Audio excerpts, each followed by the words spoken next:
ওকে, তো এইসব সূত্র কিন্তু লাগবে, মানে যখন তোমার টেম্পারেচার চেঞ্জ হচ্ছে তখন এমএস ডেল থিটা, আর যখন টেম্পারেচার চেঞ্জ হচ্ছে না, টেম্পারেচার চেঞ্জ দুই ক্ষেত্রে হয় না, একটা হচ্ছে যখন তোমার বরফ থেকে তরলে পরিণত হয় তখন এটা হচ্ছে তরলীকরণের আপেক্ষিক সুপ্ততাপ, আর একটা হচ্ছে বাষ্পীভবনের আপেক্ষিক সুপ্ততাপ। তো তখন এই দুইটা স্টেজ থাকবে, তখন ভর ইনটু সুপ্ততাপ। ওকে, আচ্ছা, তাহলে এটা হচ্ছে তোমার গৃহীত তাপ। সরি, আমি এখানে চাপ লিখছি না। সুতরাং এটা হচ্ছে তোমার গৃহীত তাপ, আর কাজ হচ্ছে আমরা তো বের করলাম, এটা হচ্ছে তোমার কাজ। তাহলে ডি ইউ কি হবে? আর যেটা বের করতে বলছে অন্তঃস্থ শক্তির পরিবর্তন, তোমার গৃহীত তাপ থেকে কাজ বিয়োগ যাবে,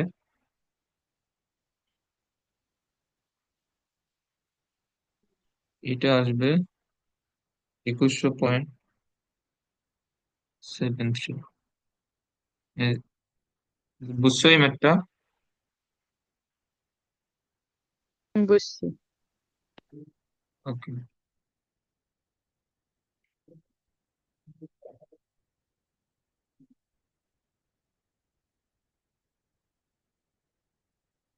হ্যাঁ, এখন এটা পড়ো। এখানে বলছে কার্বন ডাই অক্সাইড গ্যাসের জন্য। ওকে, এই যে আমি যে একটু আগে যে গামার যে তিনটা মান লিখে দিয়েছিলাম, এগুলো লিখে নিছো? হ্যাঁ, নিছি। তো এখন এই যে তোমার এখানে যে প্রশ্নের মধ্যে যে যে বলছে যে কার্বন ডাই অক্সাইড, এখন এই কার্বন ডাই অক্সাইড কয় পরমাণু গ্যাস বলো তো? বহু। হ্যাঁ, এখানে কার্বন ডাই অক্সাইড হচ্ছে বহু পরমাণু, তো বহু পরমাণুকের জন্য মানটা কত ছিল? 1.33 ওয়ান ছিল। পয়েন্ট থ্রি থ্রি হ্যাঁ, তো এটা যদিও প্রশ্নে দেওয়া আছে, বাট এটা প্রশ্নে নাও দেওয়া থাকতে পারে, এগুলো মুখস্থ রাখবে। এবং এখানে যে আর এর মানও দিয়ে দেওয়া, এইগুলা ম্যাক্সিমাম প্রশ্নই দেওয়া থাকে আর কি ফিজিক্সে। আর এর মান এগুলো তো কেমিস্ট্রিতে তো দেওয়া থাকবে না, বাট এখানে গামা অথবা আর এগুলা মুখস্থ রাখতে হবে। ওকে, এখানে কার্বন ডাই অক্সাইড গ্যাসের জন্য স্থির আয়তনে এবং স্থির চাপে। ওকে, এখন আমি যদি স্থির আয়তনের জন্য সূত্র লিখি যে এন, ধরো এইখানে তো কিউবি সমান এন সিভি ডেল্টি, কিউপি সমান এন সিপি ডেল্টি। আমাকে তো এই দুইটা মান বের করতে বলছে, তা আমি তো এখানে কিছুই জানি না। তোমার সিভি এর মান, এন এর মান, ডেল্টি এর মান কিছুই দেওয়া নেই, তো এইখান থেকে কিভাবে বের করবো তাহলে? এইখান থেকে বের করার একটা ওয়ে আছে। এখন তুমি খেয়াল করো,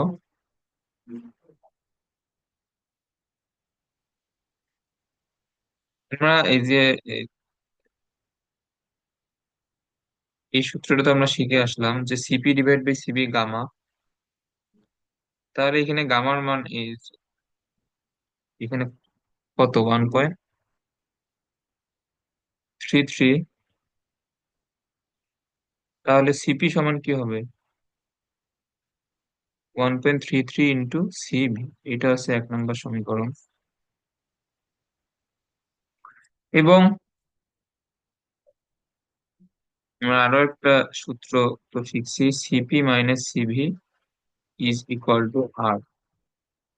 তো সিপি এখানে কত? 1.33 ইন্টু সিভি মাইনাস সিভি, আর এর মান হচ্ছে 8.31। প্রশ্নে যেরকম দেওয়া, তাহলে এটা হবে 0.33 সিভি ইজ ইকুয়াল টু 8.31। তাহলে সিভি সমান এইখানে কি হবে? 8.31 ডিভাইড বাই 0.33। তো এটা হচ্ছে 25.18। 25.18। এখন এর একক তো এই যে মুখস্থ রাখতে হবে। এর একক আর এর একক এগুলো সেম, এটা হচ্ছে জুল পার কেলভিন পার মোল। এখন তুমি যদি সিপি এর মান এখানে তুমি তো পেয়ে গেছো সিভি এর মান। তাহলে 1 নম্বর সমীকরণ থেকে জাস্ট এটা গুণ করে দাও, সিপি এর মানটা পেয়ে যাবে। এটা হচ্ছে 33.49 জুল পার কেলভিন পার মোল। এই ম্যাথটা কিন্তু খুবই ইম্পর্টেন্ট, কারণ এইখানে তোমার মেইন সূত্রের কোনো ডাটাই এখানে দেয়া নাই কিন্তু। সো এই ম্যাথটা এইভাবে সলভ করা লাগবে, এটা আশা করি এটা বুঝছো।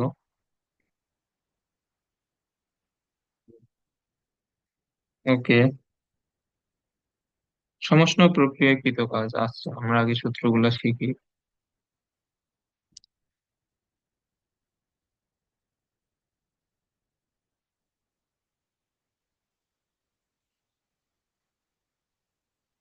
আর আমরা এখন এখন ফিজিক্সের কোন চ্যাপ্টারে সূত্রের প্রমাণ প্রমাণ এই শিখবো না, যেগুলা আমরা মহাকর্ষ অভিকর্ষ ভেক্টর বা নিউটনের বলবিদ্যা শিখছিলাম। তো ওইগুলা মোটামুটি লাগে আর কি, ভেক্টর আর নিউটনের বলবিদ্যা চ্যাপ্টারটা ফিজিক্সের অনেক বেসিক চ্যাপ্টার, তো ওইখানে লাগে। এবং আর বাকি চ্যাপ্টার গুলোতে যা যা লাগে প্রমাণ, ওইগুলো আমি দেখাবো। আর ম্যাক্সিমাম জিনিসই কোনো প্রমাণ দেখানো হবে না, কারণ দিন শেষে প্রমাণ এগুলো কথা লাগে না, তোমার just সূত্রটা মনে রাখলেই হবে। তাহলে সমষ্ণ প্রক্রিয়ায় কৃত কাজ।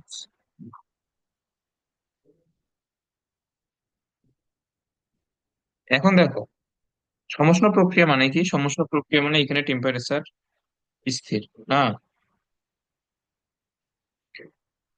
সমষ্ণ প্রক্রিয়ার যে গ্রাফটা, এটা এখানে যে কিরকম হবে, সমষ্ণ প্রক্রিয়ার গ্রাফ, এই সমষ্ণ প্রক্রিয়ার গ্রাফ তো এইরকম, আমরা তো অলরেডি এটা দেখছিলাম, যে এখানে পি, এখানে হচ্ছে পি।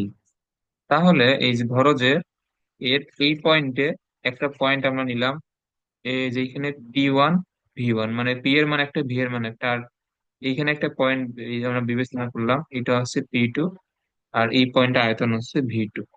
তো এ থেকে বি অংশে আসতে, বা বি থেকে এ অংশে এ, যাইতে, যে এই তোমার কৃত কাজটা, এটা হচ্ছে এই অংশটুকুর এই ক্ষেত্রফল দ্বারা প্রকাশ করা হয়। তো এই অংশের ক্ষেত্রফল, এই- এইটা তো কোনো বর্গ বা বৃত্ত দিয়ে ক্ষেত্রফলটা বের করতে পারবা। এইগুলা এই বক্ররেখার ক্ষেত্রফল আমরা শিখবো এই যে তোমার যোগজীকরণ বা ইন্টিগ্রেশনে। সো ওইগুলা এখানে লাগবে না, জাস্ট এটা জেনে রাখার এই জন্য আর কি, যে তোমার পিভি লেখচিত্রে তুমি যে দুই অংশের মধ্যে কাজ বের করতে চাও, ওই অংশটা তোমার আয়তন অক্ষের উপরে যে ক্ষেত্রফলটা তৈরি করবে, ওইটাই হচ্ছে কাজ। এটা বুঝছো? হ্যাঁ, বুঝছি। এইটা হচ্ছে আয়তন অক্ষের উপরে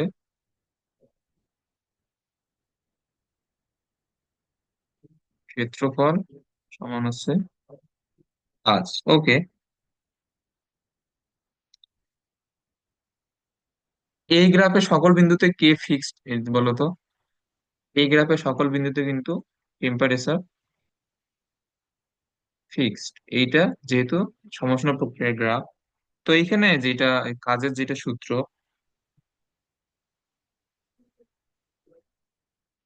এটা হচ্ছে N/T লন V2/V1। এটা মুখস্থ রাখবা এবং এটা এখন লিখে নাও। এটা হচ্ছে সমষ্ণ প্রক্রিয়া, যে তোমার কাজের সূত্র N/T লন V2/V1। ওকে, এখন এইখানে এই যে আমি যে তোমার লেখচিত্রটা যে কাই দিলাম, এখানে V2 বড় নাকি V1 এখানে বড়? হুম, V1 বড়। V1 বড়? হ্যাঁ। না, V2 বড়। হ্যাঁ, V2 বড়, এটা কিন্তু খেয়াল রাখবা। তাহলে লনে তোমার যে V2/V1, মানে তুমি যে এটা লন বড় আয়তন ডিভাইড বাই ছোট আয়তন, এটা খেয়াল রাখবা ম্যাথ করার ক্ষেত্রে। ওকে, আর সমষ্ণ প্রক্রিয়ায় তোমার এই যে কি জিরো হয়?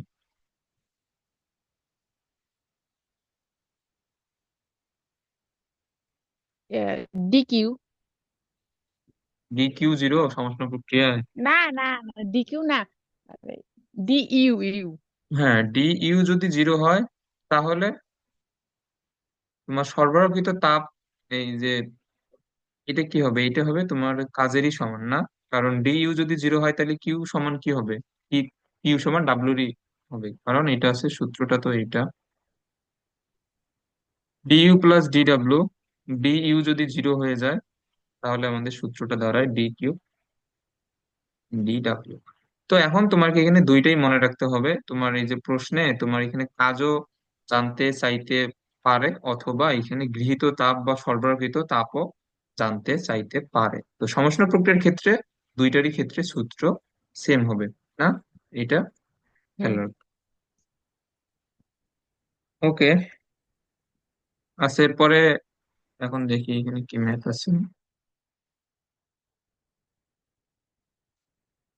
17 ডিগ্রি সেলসিয়াস টেম্পারেচার এবং এত প্যাসকেল চাপে একটি সিলিন্ডার পিস্টন ব্যবস্থায় 14 গ্রাম নাইট্রোজেন গ্যাস আবদ্ধ আছে। এখন ধীরে ধীরে বল প্রয়োগ করে সিলিন্ডারের অভ্যন্তর চাপ দ্বিগুণ করা হলো, নির্গত তাপের পরিমাণ নির্ণয় করে হাইড্রোজেনের আণবিক ভর। ওকে,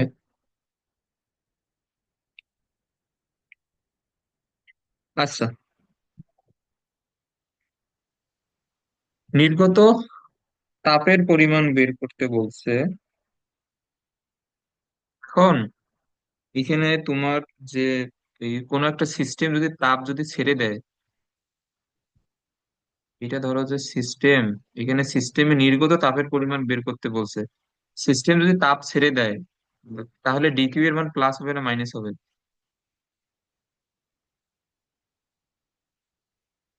মাইনাস। হ্যাঁ, ডিকিউ কিন্তু মাইনাস হবে। সো এখানে আমরা যে ফাইনাল অ্যান্সারটা বের করব ওইটা মাইনাসই আসবে। সো আমরা এখানে ধাপে ধাপে বের করতে। তো এখন এখানে খেয়াল করো, যেহেতু 17 ডিগ্রি সেলসিয়াস এবং এখানে তোমার টেম্পারেচারের কোনো চেঞ্জ কিন্তু প্রশ্নে উল্লেখ নাই, এবং এখানে আরো একটা জিনিস মেনশন করা আছে, এটা আমি তোমাকে কালকে এটা মেবি বলছিলাম। এইখানে যে এই প্রসেসটা ধীরে ধীরে সংগঠিত যে করা হয়েছে, এটা কোন প্রসেস বলো? সমষ্ণ প্রক্রিয়া। হ্যাঁ, এটা হচ্ছে সমষ্ণ। এখানে তোমার দুইটা জিনিস দেখে এটা বুঝতে হবে, একটা হচ্ছে টেম্পারেচারে কোনো চেঞ্জ বলা নাই প্রশ্নে, আর একটা হচ্ছে এই প্রসেসটা ধীরে ধীরে সংগঠিত করা হয়েছে, মানে এটা হচ্ছে সমষ্ণ প্রক্রিয়া। ওকে, তো সমষ্ণ প্রক্রিয়ায় তুমি যদি নির্গত তাপের পরিমাণ বের করতে চাও, আমরা জানি সমষ্ণ প্রক্রিয়ায় ডি ইউ এর মান হচ্ছে zero, D W D Q D W, এটা না? ওকে, তার মানে আমাদের, আমরা যদি কিউ এর মানটা বের করতে চাই তাহলে আমাদের এই ডাব্লিউ এর মানটাও বের করতে, মানে আমরা এখন ডি কিউ মানে তো এখানে ডি ডাব্লিউ। তো আমরা যদি সমষ্ণ প্রক্রিয়ায় কাজটা বের করি তাহলে আমরা নির্গত তাপটা বের করতে পারবো, কারণ কাজ সমান তাপ, না? ওকে, তো এখন এইখানে তোমার কি কি করতে হবে এগুলা আগে থেকেই মাথায় নিয়ে আসতে হবে, যে আমার এখানে কি কি লাগবে। ওকে, তো সমষ্ণ প্রক্রিয়ায়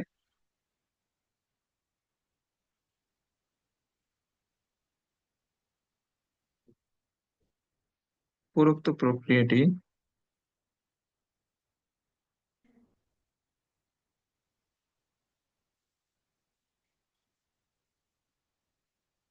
সমষ্ণ প্রক্রিয়া, তো এইখানে কাজ কি হবে,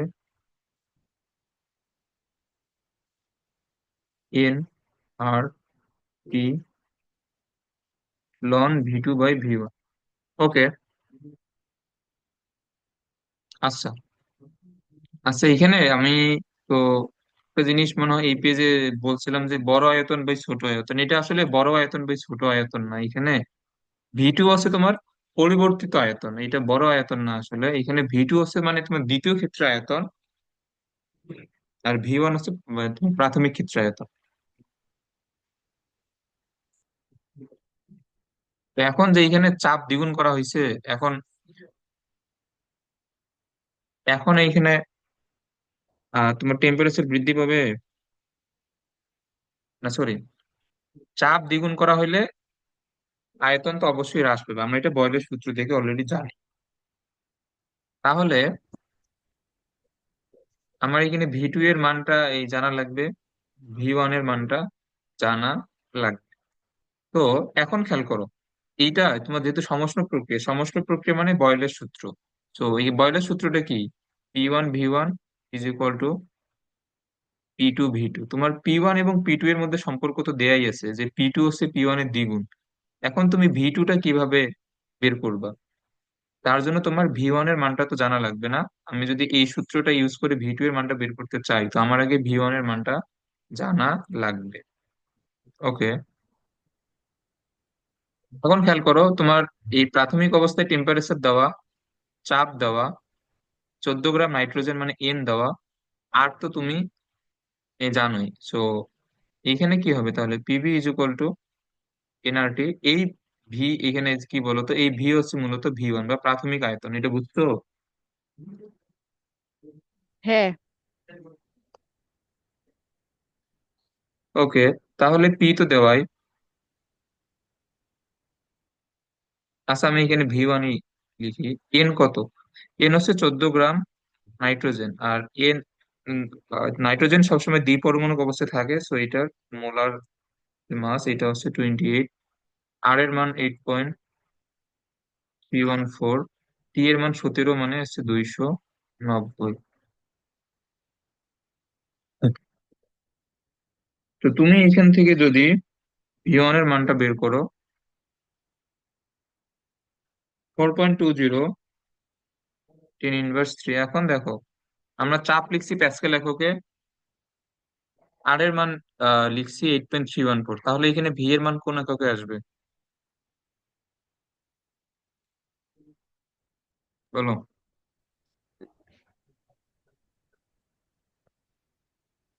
লিটার। লিটার এককে আসবে।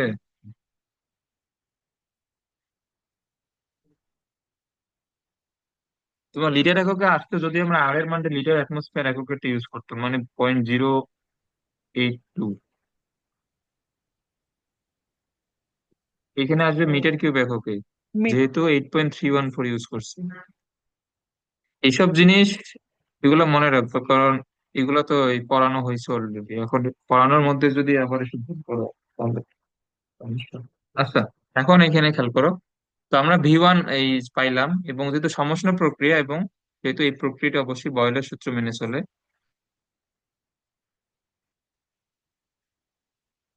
তাহলে এটা বয়লের সূত্র মেনে চললে এটা কি হবে? P one V one is equal to P two V two. P one, আমরা তো ওই ভি ওয়ান এর মানটা বের করলাম, আর এইখানে পি টু কি হবে? চাপ যদি দ্বিগুণ করা হয়েছে, পি টু এর মান আছে 2 × পি ওয়ান, এটা হচ্ছে ভি টু।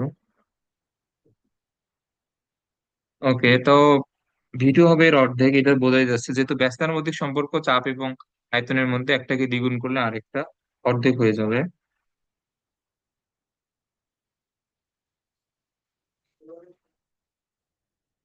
তো এটা হবে 2.01, না সরি, এটা 20 না, এটা ছিল maybe 0।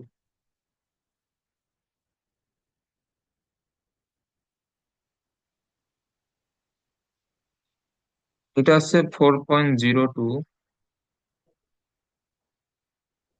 তাহলে এটা হবে 2.01 × 10⁻³ এত মিটার কিউব।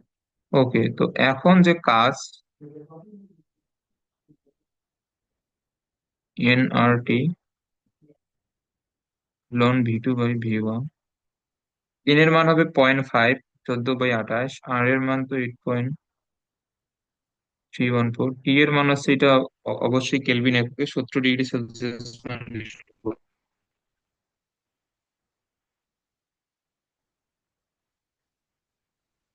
আর এইখানে ভি টু এর মান আসছে 2.01 × 10⁻³। এই যে এটা একটু, এই যে এটা একটু খেয়াল রাখবে, এখানে বড়টা বাই ছোটটা না, এটা হচ্ছে তোমার শেষ আয়তন ডিভাইড বাই আদি আয়তন। তো এখন এখানে তুমি যদি হিসাব করো, লনের মান আসবে হাফ, মানে লনের ভিতরে। তো লনের ভিতরে যদি এক থেকে ছোট সংখ্যা হয় তাহলে এটা মাইনাস চলে আসে। তুমি এটা যদি ক্যালকুলেটর দিয়ে হিসাব করো, এটা তুমি পাবা মাইনাস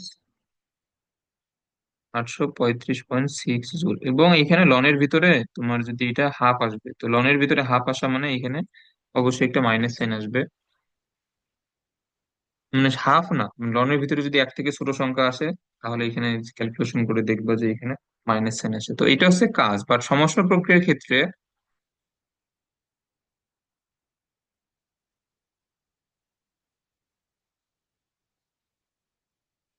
আমরা তো জানি যে সমস্যা প্রক্রিয়ার ক্ষেত্রে যেইটাই কাজ ওটাই হচ্ছে তাপ।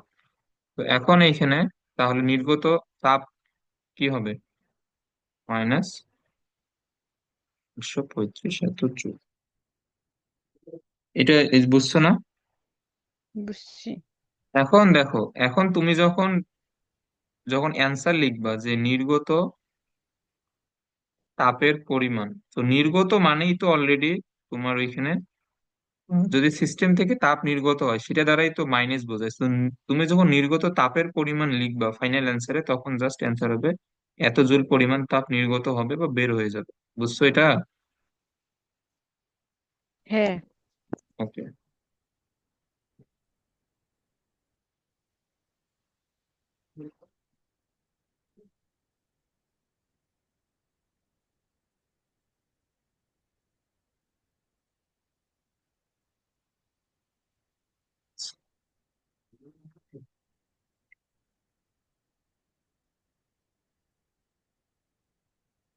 এরপরে হচ্ছে রুদ্ধতাপীয় প্রক্রিয়ায় কৃত কাজ। রুদ্ধতাপীয় প্রক্রিয়াটা কি ছিল বলো তো?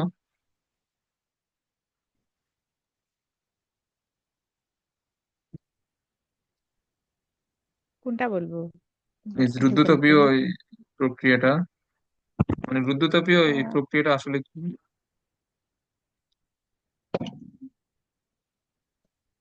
যে প্রক্রিয়ায় চাপ আয়তন তাপমাত্রার পরিবর্তন হয় সেটা। হুম। হ্যাঁ,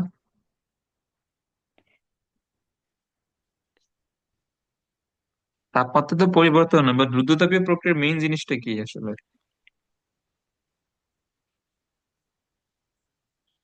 জিনিস। রুদ্ধতাপীয় প্রক্রিয়ায় তোমার মেইন জিনিস হচ্ছে কোনো ধরনের তাপের আদান প্রদান হয় না, এটা হচ্ছে dQ is equal to zero. ও। তো ডিকিউ যদি জিরো হয়, এগুলো জিনিস আমরা অলরেডি কালকে পড়ছিলাম, তাহলে ডিইউ প্লাস ডিডব্লিউ এর যোগফলটা হবে জিরো। মানে একটা যখন প্লাস তখন আর একটা মাইনাস, এবং ভাইস ভার্সা আর কি, মানে যখন একটা প্লাস একটা মাইনাস, একটা মাইনাস হলে আর একটা প্লাস। ওকে। তো রুদ্ধতাপীয় প্রক্রিয়া এখানে তোমার কাজের যে সূত্র,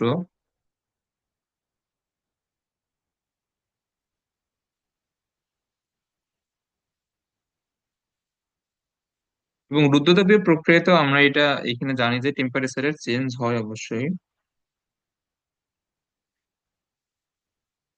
না, এখানে টেম্পারেচারের তো চেঞ্জ হয় রুদ্ধতাপীয় প্রক্রিয়া, না?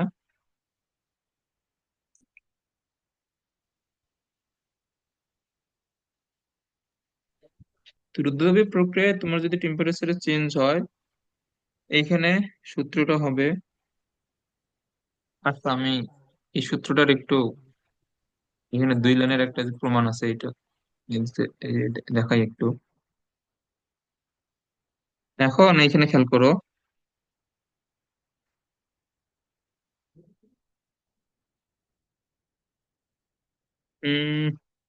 এনসিবি ডেলটি এটা তো,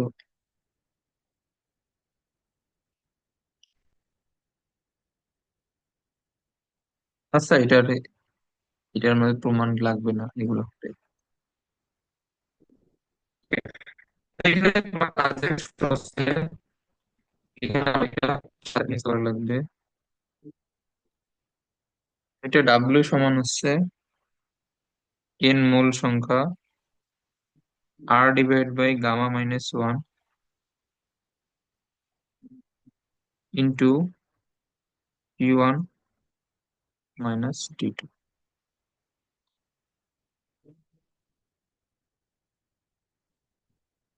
এটা মুখস্থ করো, এবং এটা ওই সাথে সাথে লিখে রাখো। এখন এখানে এন কি আর কি গামা কি, এইগুলো তো সবকিছুই তো আশা করি এটা জানো। ওকে, এখন এটার আরেকটা ফরম্যাট আছে, এন সিবি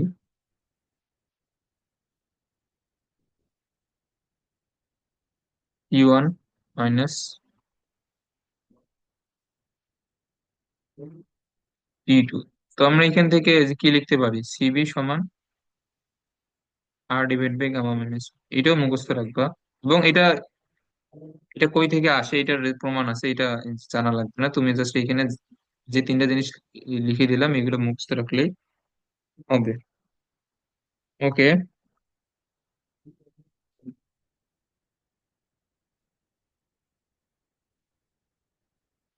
এখন দেখো, এখন আমরা এই বেশ কয়েকটা সূত্র শিখবো, এটা শুধুমাত্র বৈদ্যুতিক প্রক্রিয়ার জন্যই প্রযোজ্য।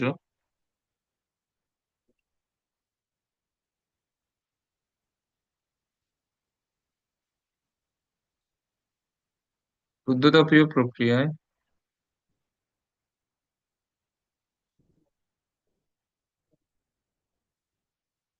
গ্যাসের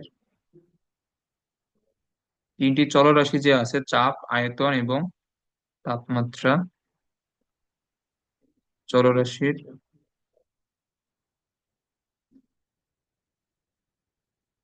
মধ্যে সম্পর্ক। ওকে, এখন এই শুরুতে এই যেটা আসে এটা হচ্ছে চাপ ও আয়তনের মধ্যে সম্পর্ক। এখন খেয়াল করো, এইটার এটারও প্রমাণ আমাদের বইয়ে আছে, এগুলো শেখা মানে টাইম লস। এটা হচ্ছে P V to the power gamma is equal to ধ্রুব। এটা হচ্ছে চাপ এবং আয়তনের মধ্যে সম্পর্ক। যদি এটা হয়, পি এবং ভি টু দি পাওয়ার গামার গুণফল যদি ধ্রুবক হয়, তাহলে আমরা এখান থেকে সূত্রটা কি লিখতে পারি, P1 V1 to the power gamma P2 V to the power gamma, এটা না? আমরা এটা লিখতে পারো, এবং তোমাকে প্রশ্নে হুম। এখানে এই বলে দিবে এটা এক পারমাণবিক নাকি দ্বিপারমাণবিক, বা তোমার ডিরেক্ট গামার মানে বলে দেওয়া থাকবে, তখন ওইগুলা ওই গামার মানে ইউজ করে আমরা এই ধরনের ম্যাথ সলভ করতে পারবো। ওকে,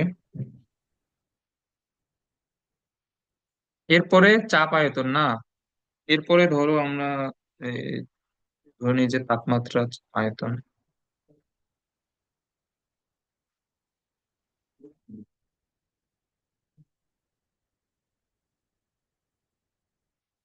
এখন এই ধরো যে তাপমাত্রা, আয়তন, আমরা এর একটু ছোট্ট মানে যে P V to the power gamma থেকে কিভাবে তাপমাত্রা এবং আয়তনের মধ্যে সম্পর্ক নিয়ে আসা যায়। এখন দেখো, এখানে তোমার যে P V to the power gamma আছে, এখন এখানে চাপ আছে এবং আয়তন আছে, তো আমরা যখন আয়তন, সরি, এই লিখছি এখানে আয়তন এবং আয়তন, আয়তন এবং, ঠিকই তো ছিল না, তাপমাত্রা ও আয়তন আছে। Okay, তো আমি যে এখানে এখন তাপমাত্রা এবং আয়তন লিখলাম, অর্থাৎ পি এবং ভি, তার মানে আমার এই সূত্রে ভি কে রেখে পি কে সরাইতে হবে এবং পি এর বদলে টি নিয়ে আসতে হবে। So, আমার যেটা মেইন মেইন সূত্র, এটা কি ছিল, PV is equal to N R T, এটা ছিল। তো আমার পি এর জায়গায় ভি কে রিপ্লেস করা লাগবে, না, আমার এখানে পি কে সরাইতে হবে, কারণ আমি এখানে তাপমাত্রা এবং আয়তনের মধ্যে সম্পর্ক নিয়ে আসতেছি, মানে কোনো চাপ থাকবে না। তো এখন আমি যদি এখানে লিখি যে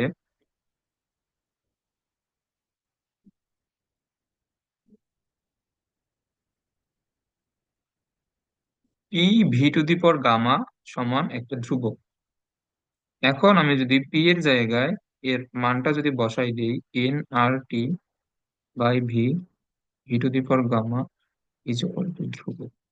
তো এখানে টি থাকলো, উপরে V to the power gamma, নিচে ভি, আর কে এর সাথে এখানে এন আর ভাগ করে দিলাম। এখন এই পুরো জিনিসটা কি হবে, এই পুরো জিনিসটা একটা নতুন ধ্রুবক হবে না? যে দেখো, এন এন মূল সংখ্যা, তো এটা 1 মোল হইতে পারে, 2 মোল হইতে পারে, এন হচ্ছে একটা ধ্রুবক সংখ্যা, কে আমরা তো একটা ধ্রুবক হুম। ধরে নিয়েছি, তাহলে কে ডিভাইড বাই এন, আর এটা কি হবে, এটা নতুন করে আরেকটা ধ্রুবক হবে না? এটা বুঝছো? হ্যাঁ, বুঝছি। আর এইখানে তোমার V to the power gamma নিচে ভি, এখন এদের কি হবে, এটা হবে V to the power gamma minus one. তাহলে এটা হচ্ছে V to the power gamma minus one is equal to constant. এটা হচ্ছে আয়তন এবং তাপমাত্রার মধ্যে সম্পর্ক।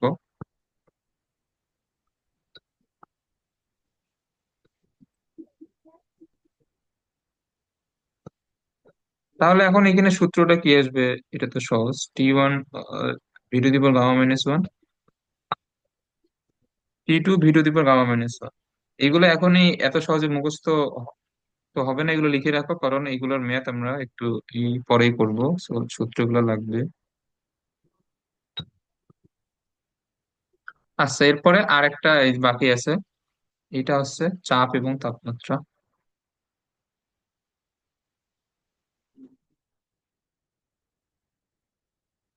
এখন দেখো, যেটা আমাদের P V to the power gamma, so আমি এখান থেকে চাপ এবং তাপমাত্রার মধ্যে সম্পর্ক লিখতে চাই, তো আমাকে এখান থেকে ভি কে সরাইতে হবে। সো ভি কে সরানোর জন্য আমি এখানে ভি এর মানটা ইনপুট যদি দেই, তাহলে PV is equal to N R T. এখান থেকে যদি ভি এর মানটা নেই, তাহলে এটা হবে N R T by P. তাহলে এখানে মেইন সূত্রটা ছিল P V to the power gamma is equal to একটা ধ্রুবক। সো পি কে রাখবো এখন ভি এর জায়গায় N R T by P. এখন এই যে এই ভি এর উপরে যে গামাটা, এটা সবার উপরে চলে যাবে। এখন এখানে কি হবে, পি ইন্টু উপরে T to the power gamma, নিচে P to the power gamma, এটা হবে না? আর এন আর এই পুরোটার উপরেই একটা গামা সাইন চলে আসবে, এটা বুঝছো? হ্যাঁ, বুঝছি। ওকে। এখন তাহলে এই যে বাম দিকে কি হবে, P to the power one minus gamma into T to the power gamma কে ডিভাইড বাই এন আর পুরোটাই গামা। সো এন এবং আর দুইটাই হচ্ছে একটা করে ধ্রুব সংখ্যা। এখন এর উপর যাই পাওয়ার থাকুক না কোনো, গামার মান তো একটা সংখ্যা, এটা 1.33, 1.4 অথবা 1.67। তো একটা সংখ্যার উপরে যদি আরেকটা সংখ্যা আসে, এটা আলটিমেটলি একটা ধ্রুবকই হবে। তাহলে কে ডিভাইড বাই এই পুরো জিনিসটা মিলে একটা নতুন একটা ধ্রুবক হবে, এটা বুঝছো? হ্যাঁ, বুঝছি। ওকে, তো এইখানে যেটা মেইন সূত্র আসবে, T to the power gamma P to the power one minus gamma is equal to constant, এটাই হচ্ছে সম্পর্ক। এখন যদি এটা সম্পর্ক হয়, তাহলে সমীকরণটা তো লিখতে পারবা, T to the power gamma T1 P1 one minus gamma, এটা হচ্ছে T T T2 gamma P2 one minus gamma. এটা হচ্ছে আমাদের তিনটা সূত্র, এবং এই তিনটা সূত্র এই চ্যাপ্টারে খুবই ইম্পর্টেন্ট। লিখে নিছো এগুলা? হ্যাঁ।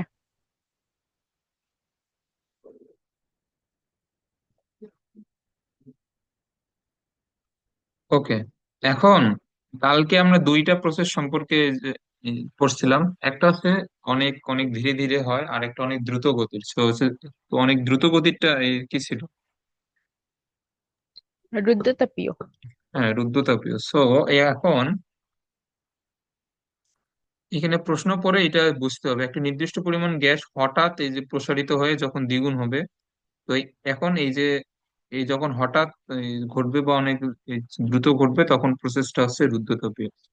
তো তোমার দেওয়া টি দেওয়া, আর এখন আয়তন হঠাৎ দ্বিগুণ হয়ে গেছে, তার মানে V two is equal to two into V one. P1 এর মান এখানে দেওয়া, চূড়ান্ত তাপমাত্রা T2 বের করতে বলছে। তো এটা রুদ্ধতাপীয় প্রক্রিয়া কার মধ্যে সম্পর্ক? টি এবং ভি এর মধ্যে সম্পর্ক, না? হ্যাঁ। ওকে, তাহলে টি এবং ভি এর মধ্যে তাহলে সূত্রটা কি? T1 V1 to the power gamma minus one equal T2 V2 to the power gamma minus one. T1 V1 to the power gamma minus one, T2 V2 the power gamma minus one. তো এখন এখানে temperature সবসময় এখানে kelvin স্কেলে লিখতে হবে T1 কত, 300 kelvin.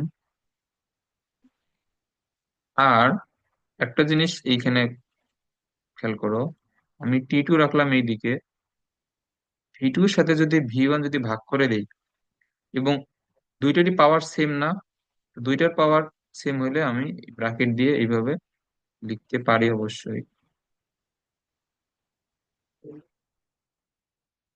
এখন V2 আর V1 এর মধ্যে সম্পর্ক কি? V2 হচ্ছে V1 এর দ্বিগুণ, তাহলে আসবে এখানে 2। এখানে 2 আসবে না? এই যে V2 এবং V1 এর ভাগফল, 2 আসবে। আর গামার মান হচ্ছে 1.4 - 1।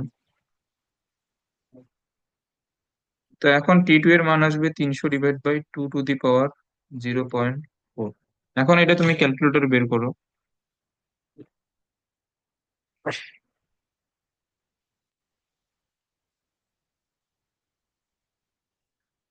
এটা বের করতে পারবা এটা ক্যালকুলেটরে?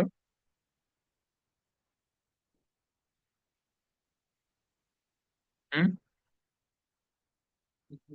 এটা মানে এই যে এটা এই সলভ করো এটা ক্যালকুলেটর, এখানে 2 চেপে তারপর এক্স এর উপরে যে একটা এই যে এই চিহ্নটা আছে, ওইটা এই চাপ দিলেই তুমি এখানে যে কোনো পাওয়ার ইনপুট দিতে পারবে। ওকে, এখন বলছে 25 ডিগ্রি সেলসিয়াস তাপমাত্রা এবং এক বায়ুমণ্ডলীয় চাপে কোনো দ্বিপরমাণু, এই যে দেখো এখানে বলছে দ্বিপরমাণু, সো এখানে গামার মান তাহলে এই কত হবে?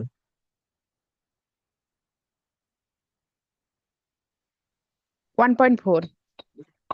হ্যাঁ, এটা হবে 1.4। তো এখন বলছে হঠাৎ এ- এ- এখানে সংকুচিত, যেহেতু প্রক্রিয়াটা হঠাৎ হয়েছে তো এটা রুদ্ধতাপীয়। আয়তন অর্ধেক করা হইলে চূড়ান্ত চাপ। তোমার এখানে টেম্পারেচার আর কোনো চেঞ্জ এখানে বলে নাই। তোমার V2 আয়তন অর্ধেক করা হয়েছে, হাফ অফ V1। আর এইখানে চূড়ান্ত চাপ এখানে বের করতে বলছে।